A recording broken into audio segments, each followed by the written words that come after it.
Welcome to the Philatelic Society of Pittsburgh with its newest adventures in stamp collecting, satellite meetings in the suburbs. I'm Paul Lienhart, and today we're about to embark on a fascinating journey, a study of the earliest postmark machines of Pittsburgh. Postmark impressions made by canceling machines at the main post office since in early 1872 on through to 1920. So come join us on this time travel of nearly 50 years, an exploration of how that volume of mail, even from the late 19th century, resulted in the first steps to automate mail canceling from the hand stamping method to a more mechanized and speedier approach. To lead us on this pathway is Bob McCain of Pittsburgh, a member of Pennsylvania Postal History Society, who has gathered these documents that disclose the byways of early mechanized mail canceling. Welcome, Bob. Let us hear how you got started on this aspect of collecting. Thank you, Paul. It's a pleasure to be here, and our initial attempt at filming bits of postal history. I think it's a novel adventure. Having lived in Pittsburgh quite a bit of my life, I became fascinated by the different markings I saw on old letters. That led me into a little bit of research and study to see the progression of canceling devices that were used in the Pittsburgh post office. And what we're going to do today is take a brief look at the early types and methods of canceling, rapid machine canceling of mail. To start off, I might say that like everything else in industrialized nations, man is always searching for a better way of accomplishing tasks. Postmarking of mail was obviously no exception. I'm sure that many an early clerk sat there stamping letter after letter saying there must be an easier way. Until the advent of machine canceling, about the only alternative a postmaster had to increase the production of mail canceling was just hire more clerks, something that I'm sure became too costly at a very early stage. But to start off, I might mention that we are going to use Pittsburgh as our basis for going through this study. Many other of the major cities had the same types of machines and the same progression of canceling devices. Pittsburgh's post office began operations in 1787. In 1799, the first shipment of hand stamp marking equipment was sent out by the government in batches of 6 to 12 post offices. Pittsburgh got their canceller in the second batch. The earliest known hand stamp from Pittsburgh dates from 1800. To show you what I mean, and prior to the stamp period, and by the way, we didn't get postage stamps in this country till 1847, all mail was canceled by hand with a dater. This letter happens to date from 1825. It's a triple rated letter, meaning that letters in the old days were sent based on their weight and number of sheets. This letter is from one lawyer in Pittsburgh to a lawyer in Philadelphia at 55.5 cents. Now, 170 years ago, that was probably a day's wage for a common laborer. And this letter was paid for in advance, as you can see by the paid marking. It was not, most letters were sent collect.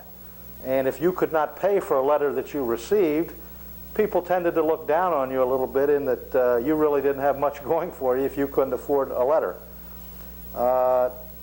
It also depended on the distance. This happened to be the 150 to 400 mile rate for a triple letter.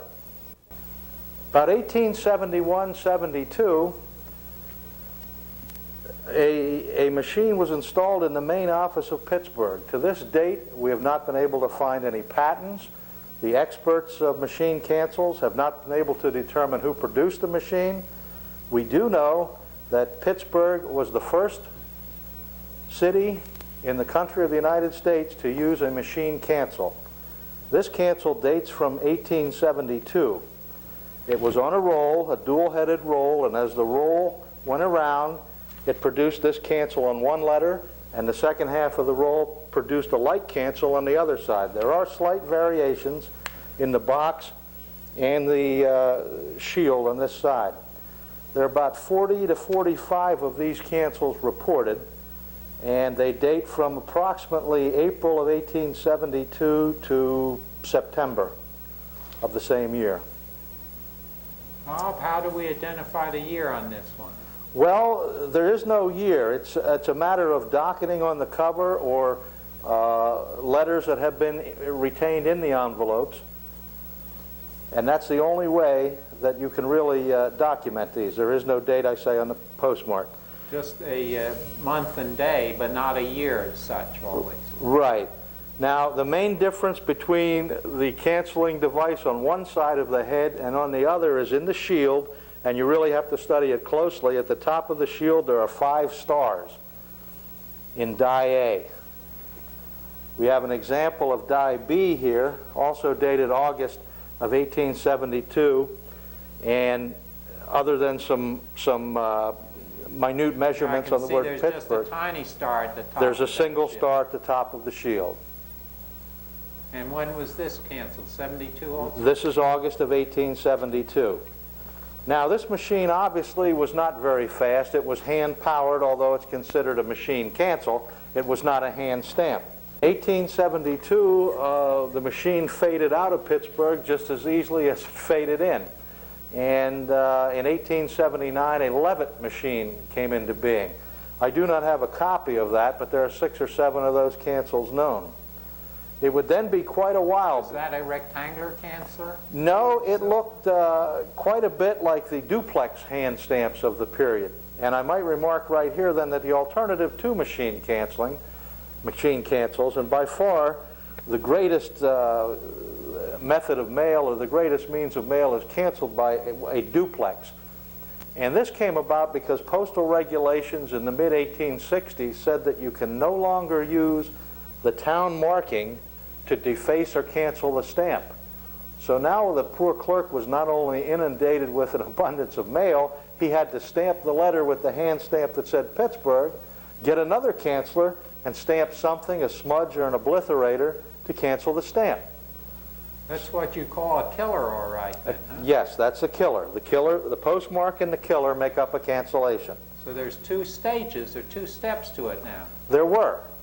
And then some wag came along and said, gee, if I could combine those, I wouldn't have to hit the letter twice. So several manufacturers came up with what is termed a duplex cancel. This is one device that has the postmark and the killer all on one wooden handle, and the date had to be changed by hand. But you could, as you can see, that's the way envelopes were canceled, and you'll see today on boxes or parcels that won't fit through a machine, duplex cancels are still in use today, although quite a bit more sophisticated than the models. There's a numeral 2 inside the killer. They would change the numeral, or they'd have different stamps for each operator? In a lot of the larger cities, it was intended initially that each clerk would have his own stamp. So if we had, for instance, here's an 8, supposedly all 8 clerks had a different one. That never seemed to catch on. I think whatever was lying around back then, whoever was on duty grabbed it and canceled it. So the numbers are really meaningless, other than having... other than looking for variety. Other than looking a little... Getting back to machine cancels now, we had stopped about 1879, 1880 with the Levitt machine. About July of 1880, that seemed to disappear. There's only 6 or 7 known copies of the Levitt machine. It was bulky and didn't handle envelopes well. So if you find one of those, you'll more than likely find it on a postcard. In 1892, we see the International Postal Supply Company getting into the business of the manufacture of rapid canceling machines. The contract went from 1891 to 1895, and I think there were about 300 machines, 300 or 400 machines on the first order from the Post Office Department. Pittsburgh received its international machine, and it received 2 of them in late December 1892. And the characteristic here is a round dial, several straight killer bars, and either a 1 or a 2 at the end of the killer bars. Well, let us look for that 1 or 2. Where? Going to be very hard to see because it was usually on the stamp. This happens to be machine 1. It's way up on the upper side, upper line. It's about 2/3 of the way in the killer from the dial, okay. and there's it's a in 1. The center to the right. Right. Now this was 1892. And we're going to get into another interesting aspect here very shortly. The year date was part of the postmark itself. So rather than change the year every time, each year you had to requisition a new set of postmarks. 1893, we continued with the International Postal Supply. Looked very similar to 92. 1894, the company went to a much smaller, or a baby dial. And you can see that the Pittsburgh, PA in 1894 are in a much smaller circumference than they are in 92, 93. This happens to be machine 1 again, also hard to see, but the killer remains pretty much the same. Now, 1894 also brought another interesting thing in this dial. Sometime between mid-April and mid-May, obviously the machine was taken apart and it was cleaned. Now pay close attention to here. You can see that the 1 is on this end of the killer. Oh. When the machine was cleaned and put back together, hard to tell an upside down 1. But now you'll notice from May until the end of the year, the killer was put in upside down. So the 1 is now close to the dial, reversed from what it should have been. The whole unit came out while they changed the number. The space for it must have the whole thing come out. Right. I understand. Right. It's interesting there to see the, if you go back to that last cover a moment, there's a building and all the nomenclature there for, well, who's the company? Oh, well, this is 2 different covers. Solomon and Reuben, obviously a merchant at Smithfield and Diamond Streets, and Arbuthnot, Stevenson and Company, wholesale dry goods and notions in Pittsburgh, PA. These are termed advertising covers, and they kind of spruce up the cover a little bit.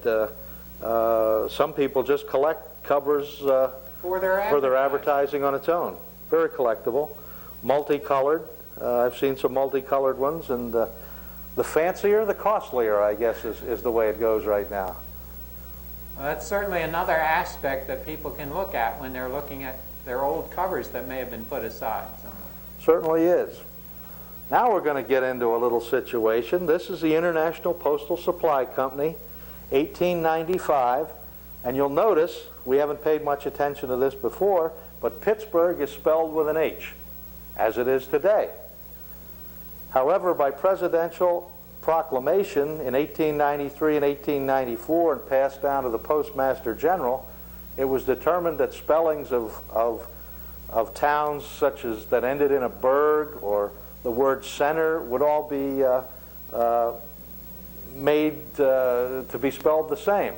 And it was directed that every town with a burg in it that ended in an H, the H would be dropped. And you'll see that a lot today. Pittsburghers lost their H in 1895. However, new dies had already been ordered. So in January of 1895, we still have an H, and the official spelling of the town was without the H. So, after a brief period in January, the new dies were received, and we now see, if you can get in close here, looks identical. This is machine 2. But now there is no H on Pittsburgh. Yes, it's definitely obvious. The G is now the last letter. Yes, it is. And I might add... The town ad there from the merchants is Pittsburgh with the H yet. Well, you'll find all through the period till Pittsburgh regained its H that whoever printed the stationery wasn't sure, and you never sent anything back. So here we have 2 examples of stationery that was obviously printed in 1894 or earlier with an H, and the town is officially a G. Now you'll also notice that this happens to be machine 2. See the little 2, and that identifies the machine. The bottom line of the killer is broken and would remain broken throughout its use. Now an interesting story about the International Postal Supply Company is their machines did not go fast enough, and it was very competitive back then for machine makers to try and contact the post office and get their machines in. It was fairly lucrative. But the International Postal Supply Company ran into financial difficulties, ran into some lawsuits with the government, and the government, effective June of 1895, canceled their contracts, virtually drove them into bankruptcy and receivership. We will see a little bit later, though, that in 1900 they came back with a flourish. So you'll see the internationals fade out about June of 1895, and letters canceled in June of 1895 were rather scarce. After the international left, a man named William Barry of Oswego, New York, had been fooling around with a machine for rapid canceling devices and was able to get some into the post office department. These are called the Barry machines of the Barry Postal Supply Company. And his contract ran from mid-1895 on. Well, he has certainly a much more distinctive cancel than we're familiar with today, however, or that was used on any of the examples you've shown us so far. Mm-hmm. It was unique in the point that there were grippers that dragged the envelope across, and in some instances we'll be able to see the markings on the envelope put by the machine as it dragged the envelope across the canceller. Pittsburgh got its first and only Barry machine in December of 1895.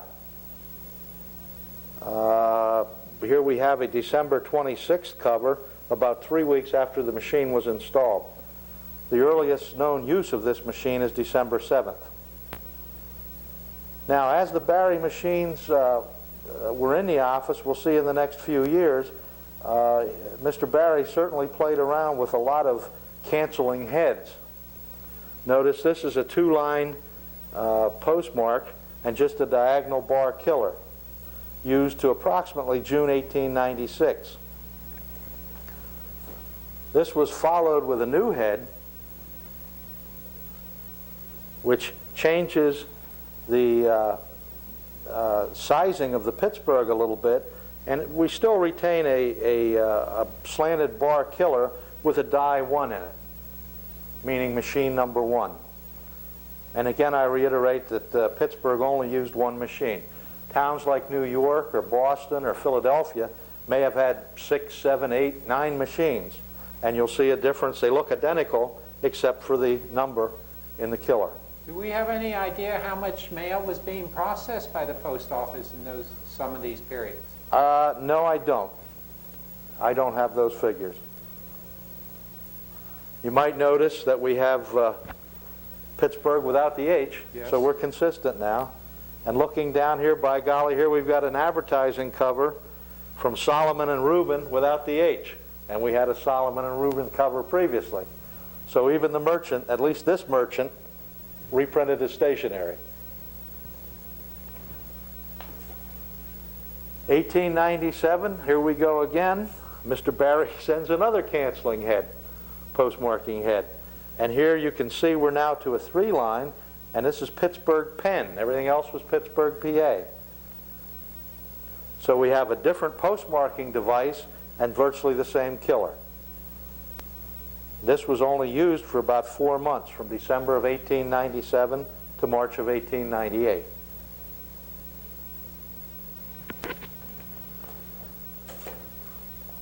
Mr. Barry got a little tired again. He decided, I think I'll go to an oval cancel now. In 1898, we stopped using the rectilinear. And by the way, to our knowledge, there is no overlap of these. So once the heads were changed, they stayed that way until they were changed again. But each day somebody had to change the date. The date was all changed by hand as a slug, and the year was constant. What about the time? There is no time. Well, I take that back. These times, yes, they were changed roughly on the hour or half hour, or I believe that if the clerk didn't feel like changing the hour, he didn't do it. But here we have, you mentioned the Pittsburgh G versus H. Here we're 3 years into the official spelling of a G, and we're still using up the old stationery with an H. This is interesting. Very colorful cover there. Well, this is very interesting in that this is a patriotic from the Spanish-American War. And it does add a lot of color to it. Hard to read the cancel, but a very colorful cover. And we'll zero in on that cancel. Yeah. Okay, can read it, yes. Now, we're sticking with the oval cancels, and Mr. Barry decided he would try a little wavy line killer. Now, obviously he didn't like this because it's only known for about a 3-week period in June of 1898. Why it was only used then, maybe the clerks didn't like it, maybe it kept falling out of the machine, hard to tell.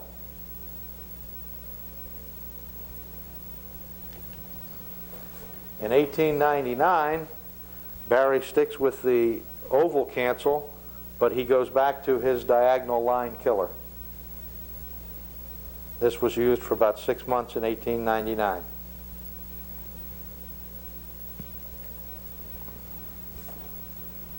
For the last half of 1899, or at least half of the last year, we stick with the oval killer, but now we go to a straight line, or oval postmark, we go to a straight line killer.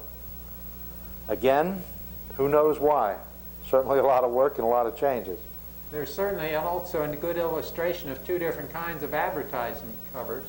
Well, we have a tea manufacturer from Indianapolis, Indiana, with the Pittsburgh distributor's name, and old Binkley Hardware. There seems to be a lot of covers. They advertise their company quite a bit. Always with their building, though, as opposed to some hammer or something. Mm-hmm. And he must have had a lot of stationery because he still has an H on it. Maybe that was very controversial, I would think, with the citizens back then. It was, and we'll touch on that. Finishing up the Barrys here, now we keep the same 5-line killer with a die 1, and we go back to the rectilinear postmark. 3-line Pittsburgh pen. And this was used from November of 1899 till May of 1900. Mr. Binkley still using his building stationery.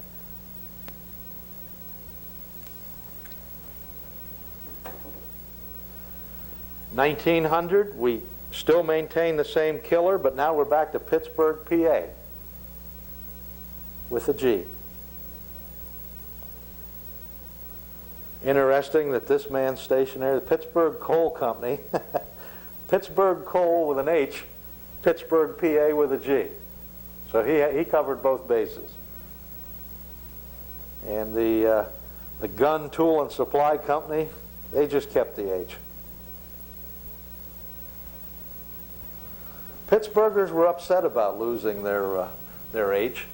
And in 1911, we will see that they finally got their H back. They petitioned, yelled, screamed, did everything they could, got their H back in their name. 1900, we about see the end of the Barry machines, as we know them to cancel first-class mail, and we get the American Postal Machine Company. Now, the interesting thing, or the most easily recognizable thing by the American Postal Machine Company is what they call the flag cancel. And to machine cancel collectors, this is probably the favorite cancel to collect. To the best of my knowledge, there are over 5,300 post offices that use the flag cancel. And there are a lot of varieties in each town. So you could really establish a good collection and probably never complete a flag cancel collection of the United States. Pittsburgh had flags for about 4 years, but for some reason they weren't used very much. As you can see, they were used during the period of the Barry machine and also from the international machines in 1900. And maybe it was their speed, maybe the other machine was just more convenient, but these are not very common even for a 4-year period of usage. Here we see an example of machine 1 in the field of the flag. How many machines are known to have been used? Do you have any idea? About 4 different flag machines, and the main way to tell them, other than some small varieties in the dial, would be a 1 here. 1898 to 1900, here we see a 2. Still the same 13 stars represent the original 13 states that formed, colonies that formed the Union. Yes. All flags essentially always kept to the 13, but not always maybe in that pattern. Right. There were some what they called ovate flags, There are some waving in a different manner. As we can see the two here from machine 2. This cancel is also known with nothing in the die space and also a flag without a space for a numeral. 1901, we may recall our buddies, the International Postal Supply Company that kind of got rode out of town on a rail in 1895, are back bigger and better than ever. And in 1900, the tail end of 1900, they started putting machines in the major post offices. Pittsburgh had 2 machines early on. This happens to be examples from 1902 with machine 2. Now, there was a service letter on the bottom line. This has a C in it. I don't know whether you can see it or not. But there was a C, a D, a T, and an R. And supposedly they meant collected at a mailbox, T for transit mail, D for deposited in the post office, and possibly R for received. They were never used for that. They were just used whatever came up. So that didn't hold much water. 1902, we stay with the international machines, which went through about 1918, but we see now that the killers have become wavy lines. This happens to be die 1, and notice the R in the die space. Cancels now starting to look a little mundane, a little bit like you'll see in today's mail if you look closely. And they seem to all look the same, and this was where the fun of searching comes through, that we see one, this goes through a 4. Might have an example here to show you. That was machine 1. Here we see machine 2 with a D, machine 2 with a C. There are a lot of little things that you can differentiate between one and the other. Now we're also up to 1912. If you'll look closely at that dial, you might see that we got our H back. Yes. And if we look down here, by golly, both the corner cards have it spelled right. Of course, these are dated 1914, 1915, so they had 2 years to get the right paper in. And these cancels were used through 1918. Now, a little twist to that is in 1917, we have the first slogan cancel, what we call a slogan cancel from Pittsburgh. And these promoted the war effort. Buy now, U.S. government bonds, second Liberty loan. There was a first Liberty loan used previously, but that was not, I believe it was used in Boston and Washington, and it was not used in Pittsburgh. So October... Do you know the usage period for this? Just used in October. These are used for about 30 days. They're known for about... Very limited, so it'd be a very interesting thing to search for. This happened to be machine 4, and I know this was used on machine 3. Those are the only 2 machines that I've seen. Now, 1918, we have buy U.S. government bonds, third Liberty loan. And this was used for about a week and a half in April. And this was machine 3, I believe. Yes. Machine 4, I'm sorry. Now you get a new slogan if you look at your mail about every other day. But it took, 118 years of postmarking before we had the first slogan in Pittsburgh. And it'll be 3 years before we see another one. Another machine trying to make inroads with the post office is the Time Marking Machine Company. Now, the Time Marking Machine Company is easily identified by a large postmark and a straight line killer, all with the service letter C. And this happens to be the only reported usage, this date, November 18, 1910, of this cancel. There are several copies known with different times. So that's really perplexing to just have it on one day. Well, I'm going to show you, we're going to lead into that. And this was interesting that the Time Marking Machine Company was the first machine to come up and change the time by the minute. I believe the first cancels are known about 1906 from Chicago, but it never functioned properly. So the Pittsburgh first-class markings do not show the minutes. However, we will show you some back stamps shortly that do. Now this is November 18th, 1910. And November 21st, the markings of 1910, the markings had already changed. So there is a 3-day lag in there that no cancels are known, and maybe we'll be able to tighten that time up a little bit. But now we're using basically the same killer. However, we have gone back to a smaller postmark. And we're back in 1911, so you might notice that we don't have the H on the end again. And this is interesting that this merchant has an H on his Pittsburgh and this merchant does not.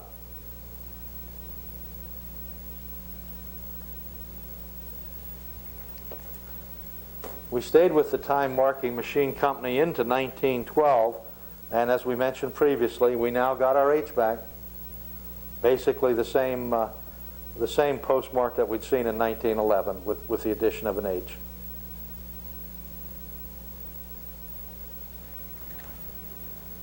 Postal rates might be an interesting aspect to mention. I see 2 cents, or is it 3 cents at times?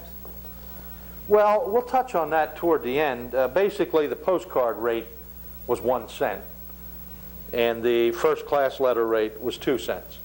But you're right, there were different rates, and we'll get to that near the end. I'll try and touch on the different rates throughout the machine cancel period that we're talking about.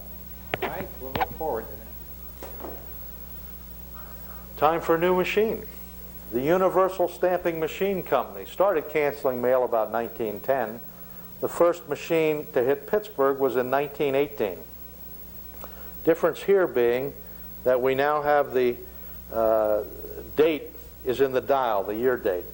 And this W, I have no idea what that connotates other than machine W. But about October of 1918, this machine was put in, presumably on a test basis, because this cancel was used in October, November, and December. Now, we also had the international machines that we showed with the wavy line doing the bulk of the canceling. Starting in 1919, obviously the Post Office Department signed a large contract because we have the universal machines, but now we've gone to a rather standardized, again, mundane wavy line cancel with the machine identification being in the postmark dial.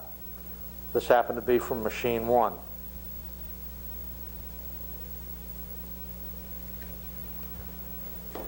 Is that the only time that the postmark machine was in the actual number? No, that tradition carried through till about 1930. And then it just started not having the machine numbers noted anymore. Here we have the universal machine from 1920 showing you a 2, and they're known with a 3 and a 4. In 1921 we start with a different dial, but that's a little outside the scope of this presentation. And we're beginning to look like looks like today's mail. Typewritten addresses.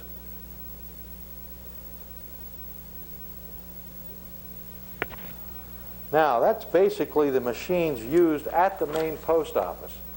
Now, we have some other cancels, not on first-class mail, but Pittsburgh was one of 10 or 12 cities that had a trolley car mail system. And again, we go back to the American Postal Machines Company. If you remember, that was easily identified by the flag.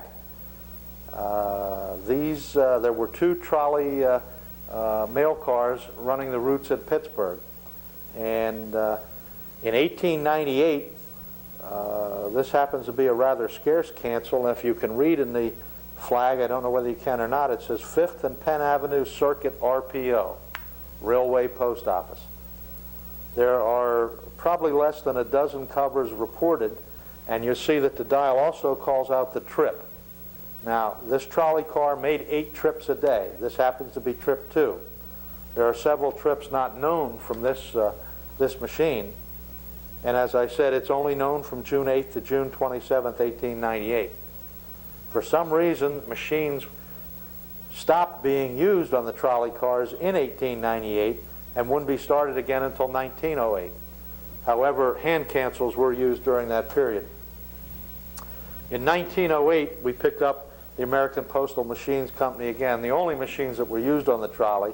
And you can now see the trip. This is trip 7, trip 3, and the date is split, 19 on one side of the dial, 08 on the other, and the flag reads streetcar RPO.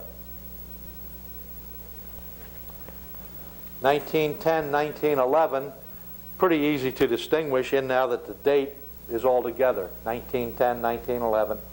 The reading in the flag is the same, streetcar RPO. You said there was a second streetcar. Did we miss? Well, I'm going to show you. In 1914 to 1916, we see a cancel in use, a postmark in use that has a little 2. Ah. And we believe that to denote streetcar 2.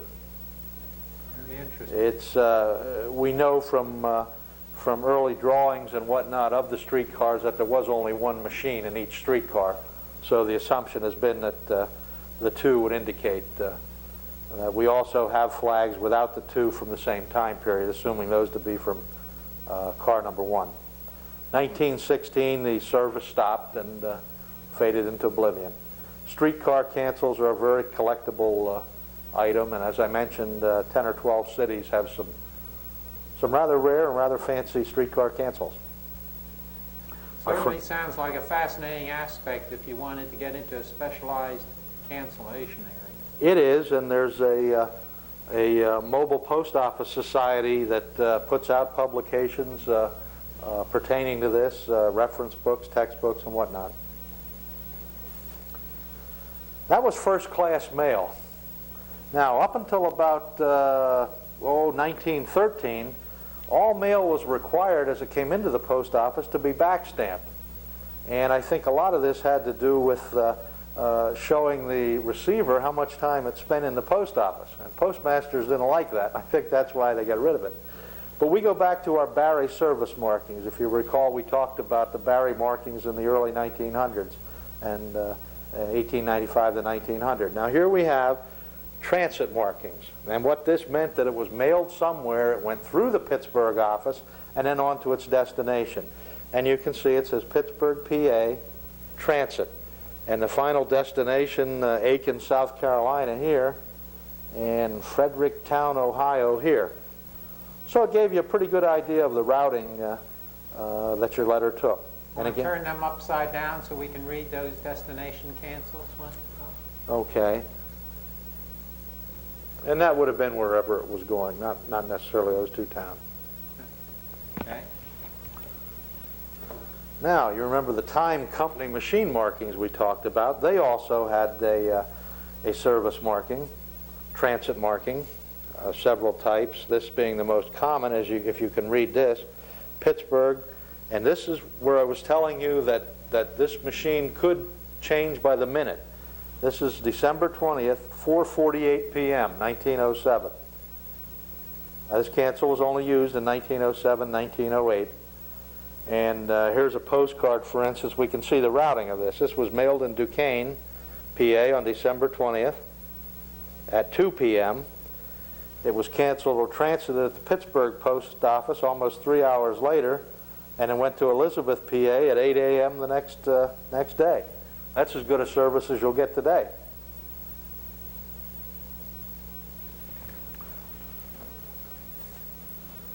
And we go back to the big companies, the International Postal Supply from about 1902 to 1911, and you can see what their markings look like. It's just a circular dial, Pittsburgh, PA, with received in the dial, RECD. And in May of 1913, this practice was discontinued, except for special delivery letters, air mail, whatever. Now, some odd uses we'll touch on briefly. Here's transatlantic mail. Here's a Barry machine from 1899.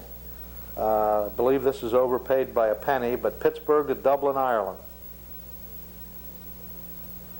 So the machines really were not limited as to what and where they went, just what could they cancel. We can move on and show some more transatlantic mail with the International Postal Supply Company. Here we have a letter going Pittsburgh to Paris for 5 cents and Pittsburgh to Germany for 5 cents. A deal you really couldn't find today. We also had some different rates that you touched on earlier, Paul. The circular rate, which was for unsealed third-class mail, and the classes of mail really were put into effect by the Act of 1863, but we had no machines back at that time. So we're showing here the proper usage of third-class mail. It was not supposed to show the date, and this is properly docketed June of 1897. And this rate was in effect from 1879 to 1925. And that meant it was really advertising, probably early junk mail, and it could not be sealed. And that could be sent anywhere for a penny. Which is circular mail then is really quite different from newspapers or other mail. Right. Newspaper had its own rate. And that would have been a wrapper. And of course that would not go through a machine. So the only way that you'll find a newspaper wrapper, it would have had to been canceled before it was put around the newspaper. I've seen some hand-stamped ones, but I've not seen a machine cancel. Now, here's another example of third-class mail with the postmaster being too lazy with the Barry machine, and this was probably a little bit of work to change it, but this should not have the date in it. And as you can see, that's the same cancel used to cancel first-class mail. And this is obviously a white lead manufacturer sending some literature out, and that's Armstrong, another lead manufacturer, but both 1 cent stamps, and the going rate at the time was 2 cents for first-class mail. Now, we also had the International Postal Supply. You may remember this one. Here's another example of unsealed third-class mail. Now we have, is that Pittsburgh spelled on the merchant Well, that's an side H. without the H, but the cancel got the H this time. Right, that's 1893. So this is just a misspelling by whoever printed the envelopes. Because then it was still officially with the H. Sure. And we go back through history. We see letters addressed Pittsburgh Pitts, Pitt, Pittsburgh, Pitts with a G and H high. Now, machine cancels, we'll end on this. Machine cancels were not a cure-all. There were problems with the machine. They were fast, but every once in a while, I like to call this oops. Here's a time-marking machine company, and if you can't hit it right the first time, hit it the second time, hit it the third time, and maybe you'll get it. So they ran this one through 3 times and finally got the stamp canceled. Down here we have one that must have hung up on the table going into the canceller and chugged a little bit, and it kind of missed where it was supposed to hit. Or it got stuck and we ran it through and we got... This is one time you got the date part on the postmark date over on the and we got the stamping second area press. rather than the killer over there. Right, now that's an international. And you might notice here's the screw heads that held that device into the canceling wheel. Another interesting aspect is Allegheny, Pennsylvania, which many people may not realize.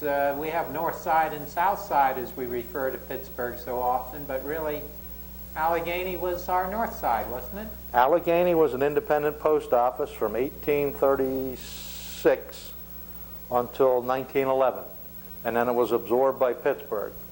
And if you talk to any native North Siders, that's like having the Mason-Dixon line down here on the river. They refuse to acknowledge they're part of Pittsburgh. We have a few more problems that, of course, you had to use ink. And every once in a while, you dumped a little too much ink in, and you ruined your white shirt. You ruined everything that was around you. I'm sure that was a mess when it was wet. And that's an international machine. I think you can quite clearly see the 2 in the killer there. Oh, yes. And we have a Barry machine here, again, that's heavily over-inked, and you can see a little bit of where the postmark was, the postal device was held in with the machine. Is there a second one impression down lower, too? That's is not an impression from the Barry machine, but that's probably the letter in front of it that was canceled, was laid on top of it while the ink was still wet. That's an offset. So that basically wraps us up with machine cancels.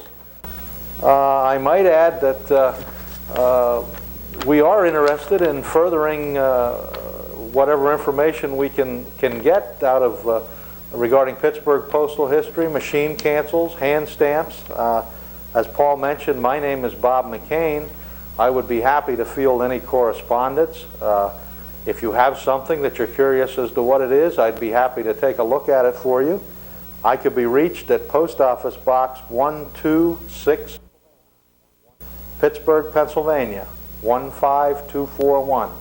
And Bob, would you also say that then you'd like to, if people send you photocopies if they want to and keep their covers or postcards, you can make a compilation as to earlier dates or things like this? You're keeping quite a record, as I understand, of what's going on in types of cancels when you come up with new examples. I would appreciate that. We have a computer database, and every little bit helps. The canceling of mail, it's fascinating. There's an awful lot of collectors out there, and every little bit we can get it not only tells us what happened in Pittsburgh and Allegheny County, but gives us a little feedback of what you might expect in other cities. Well, thank you, Bob. Thank you for a most illustrative journey on the early pathways of machine cancels with postmarks and killer components. This has been Paul Lienhardt and Bob McCain discussing the aspects of the early postmark machines of Pittsburgh, Pennsylvania.